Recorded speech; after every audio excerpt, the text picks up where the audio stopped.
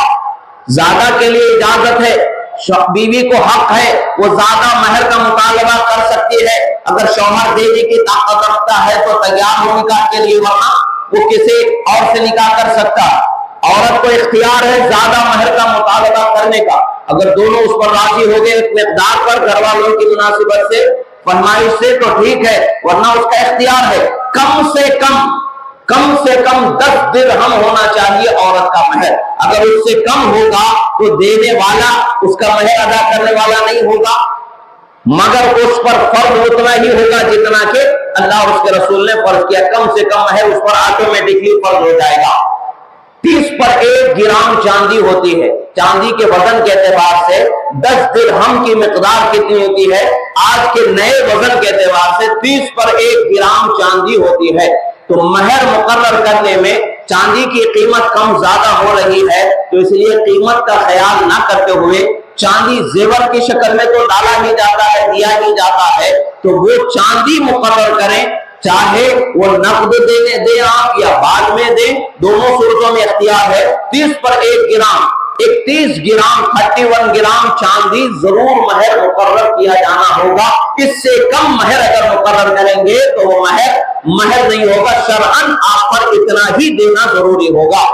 اس سے زیادہ اگر خواہش مند ہے، اگر کوئی اپنے طور پر رضامند ہو جاتے ہیں تو زیادہ سے زیادہ کی کوئی حد نہیں، راضی اگر ہو گئے ٹھیک ہے دے سکتے ہیں، مگر کم سے کم 10 درہم یعنی 30 پر 1 گرام چاندی، اس سے کم مہر مقرر نہیں کیا جا سکتا۔ تو لہذا جو ماں باپ اپنی بچیوں کی شادی کر رہے ہیں یہ ان کا ذمہ ہے، بچیاں شرما کر کے نہیں بول پاتی ہیں تو یہ ماں باپ کا ذمہ ہے کہ جس طرح سے وہ لوگ جوڑے کی رقم کا مطالبہ کر رہے ہیں، جس طرح سے اور بھی خواہشات کا مطالبہ ہو رہا ہے، کھانے میں بکرا پکے گا، کھانے میں بریانی ہوگی، کھانے میں ڈبل کا مٹھا ہوگا، یہ سارے جو مطالبات پورے کر رہے ہیں، تو آپ کا بھی یہ حق ہے، آپ ان سے مطالبہ کر سکتے ہیں کہ ہماری بچی کا مہر آپ کیا مقرر کرے، آپ پوچھ سکتے ہیں، آپ کا فرض ہے، بلکہ آپ کا حق ہے، آپ پوچھیں۔ کم سے کم 30 پر 1 گرام چاندی جو ہے اس سے کم مہر راضی نہیں ہو سکتے آپ بھی اور ہم بھی، کوئی بھی نہیں راضی ہو سکتا۔ اللہ نے کم سے کم، اللہ کے رسول نے کم سے کم کی جو مقدار بتا دی ہے وہ 30 پر 1 گرام چاندی ہے، اس سے کم نہیں کر سکتے ہیں، اس سے زیادہ پر اگر وہ خوش ہو جاتے ہیں، رضامند ہو جاتے ہیں تو مرضی ہے مالک ہے، اور وہ پیسے، وہ مہر کی رقم وہ بچی ہی کو دے دیا گا، دلہن ہی کو دیا جائے گا۔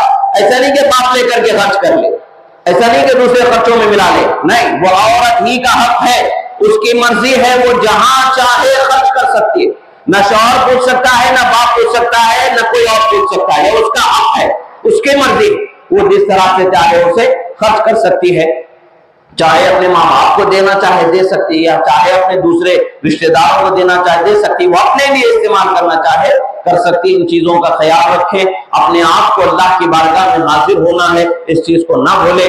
شادی بیاہ کے لیے اس سال بینڈ باجے اگر کسی شادی میں ہوں گے تو اس شادی کے متعلق سے سخت اقدام انشاءاللہ اٹھایا جائے گا۔ ہو سکتا ہے کہ شادی کو روک دیا جائے، 12 بجے کے بعد میں نکاح کے لیے اگر کوئی کہیں گے تو 1 دن یا پھر رات، جیسا بھی ہوگا، مشورہ کرنے والے ہیں، تمام لوگوں کے درمیان مشورہ کرنے کے بعد ایک فیصلہ جاری ہو جائے گا۔ ہو سکتا ہے کہ 1 دن کا انتظار کرنا پڑے، ہو سکتا ہے کہ دوسرے دن نکاح کا انتظار کرنا پڑے گا۔